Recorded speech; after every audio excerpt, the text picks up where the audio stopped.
Antes de entrar al tema 10 de la farmacología, ¿no? Los antibióticos, vamos a repasar una pregunta que ha entrado este año en el examen de residencia médica de Bolivia, ¿no?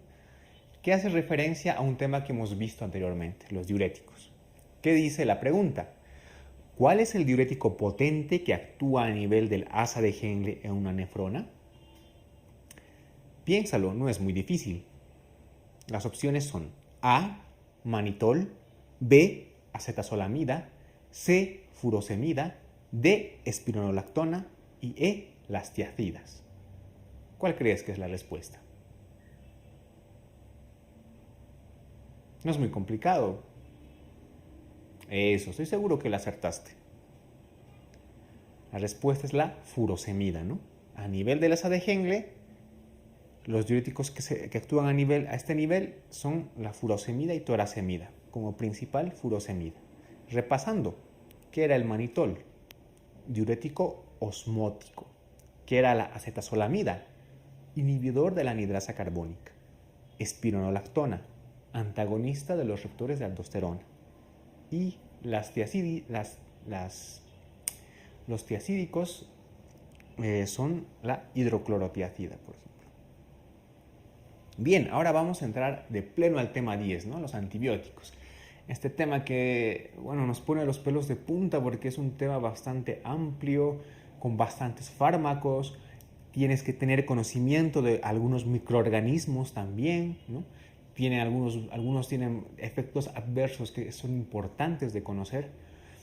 Lo que vamos a hacer ahora es que en farmacología vamos a ver la parte general y básica de los antibióticos. Cuando lleves en la parte de infectología, que está nuevamente este tema, vas a ver con profundidad y a detalle cada característica e indicación para los principales microorganismos, ¿no? Entonces ahora solamente vamos a ver la parte más general. Vamos a ello. En primera instancia, vamos a ver la clasificación de los antibióticos. Los antibióticos se pueden clasificar de acuerdo a varias maneras y formas, ¿no? Una de ellas, por ejemplo, es la clasificación de bacteriostáticos y bactericidas. ¿Qué quiere decir esto? Los antibióticos bactericidas actúan de una manera directa contra las bacterias, es decir, eliminan de por su misma acción a las bacterias. En cambio, los bacteriostáticos inhiben el crecimiento de las bacterias y por lo tanto es el mismo organismo, nuestro propio cuerpo, el que se encarga de eliminar a las bacterias. Otra clasificación también indica que los antibióticos se clasifican en amplio espectro y espectro reducido. ¿Qué quiere decir amplio espectro? O sea, actúan frente a varios tipos de bacterias, espectro reducido frente a un grupo o posiblemente frente a un microorganismo en específico. Pero una clasificación importante que tenemos es la clasificación química, de la cual extraemos la siguiente diapositiva. De acuerdo a la clasificación química se clasifican en los siguientes fármacos. Los betalactámicos, en los cuales tenemos las penicilinas, ejemplo, ¿no? La penicilina clásica, la sódica, ¿no? También está ahí la meticilina, la amoxicilina. Tenemos a las cefalosporinas, ¿no? Por ejemplo, las cefalosporinas de tercera generación, como la cefotaxima, la ceftriaxona. Los carbapenems, dentro de los cuales están imipenem, meropenem, ertapenem, que son unos fármacos muy potentes, y astreonam, ¿no? Entonces los betalactámicos incluyen esta familia de fármacos. Los glucopéptidos, que incluyen a la vancomicina y a la teicloplanina. Los aminoglucósidos, que incluyen fármacos como la gentamicina, amicacina, streptomicina. Los macrólidos, que incluyen fármacos como la eritromicina, acitromicina, claritromicina. Las lincosamidas, que incluyen como prototipo a la clindamicina. Las tetraciclinas, que incluyen a la doxiciclina.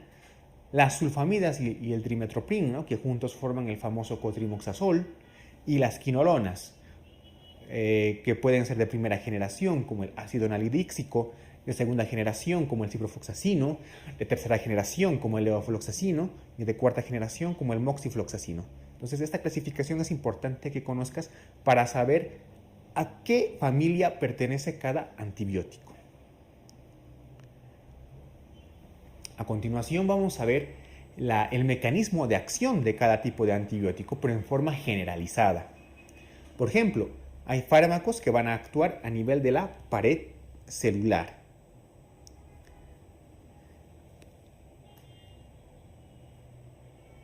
O sea, inhiben la síntesis de la pared celular de la bacteria. ¿Qué fármacos están aquí?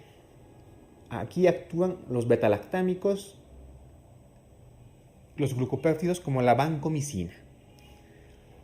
Cabe recordar que tanto betalactámicos como vancomicina son antibióticos bactericidas. Ambos actúan a nivel de la síntesis de la pared celular. A nivel de la síntesis proteica, pues tenemos otro tipo de medicamentos, o fármacos, o antibióticos, perdón. Dentro de las bacterias, pues tenemos dos componentes ribosomales. Un ribosoma se compone de dos componentes, un componente 50S y un componente 30S. Los que actúan a nivel del componente 50S, que es el más grande, son los macrólidos, las lincosamidas y el cloranfenicol.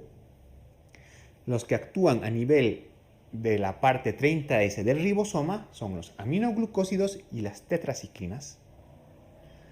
Los aminoglucósidos son fármacos, por ejemplo, como la amikacina, streptomicina y la gentamicina. Bien, también tenemos otros fármacos que actúan a nivel de otras dianas dentro de la bacteria. Por ejemplo, a nivel del metabolismo del ácido fólico. A nivel del metabolismo del ácido fólico, que permite transformar una molécula en tetrahidrofolato, actúa trimetoprim y las sulfamidas.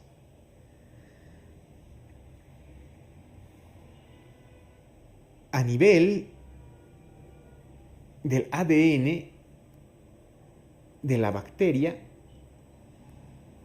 actúan las quinolonas sobre una enzima, la ADN girasa, es decir, no permiten que se sintetice de una manera correcta una molécula de ADN, ¿no?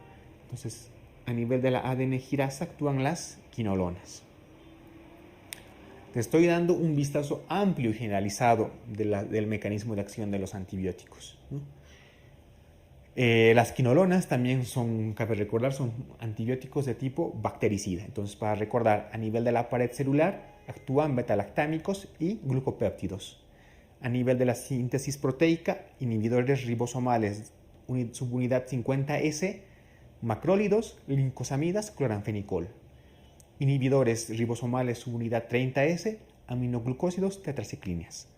Los que actúan a nivel del metabolismo del ácido fólico, trimetoprim, trimetoprim y las sulfamidas. Y los que actúan a nivel de la ADN girasa, enzima que permite la formación de ADN de la bacteria, las quinolonas. Tenemos distintos mecanismos de resistencia por contraparte.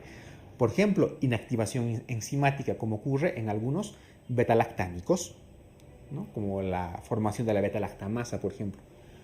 Eliminación por bombas de reflujo, por ejemplo, de algunos fármacos como las tetraciclinas, modificación de la pared celular propiamente para un mecanismo de resistencia contra la vancomicina, por ejemplo, modificación del sitio de acción, ¿no?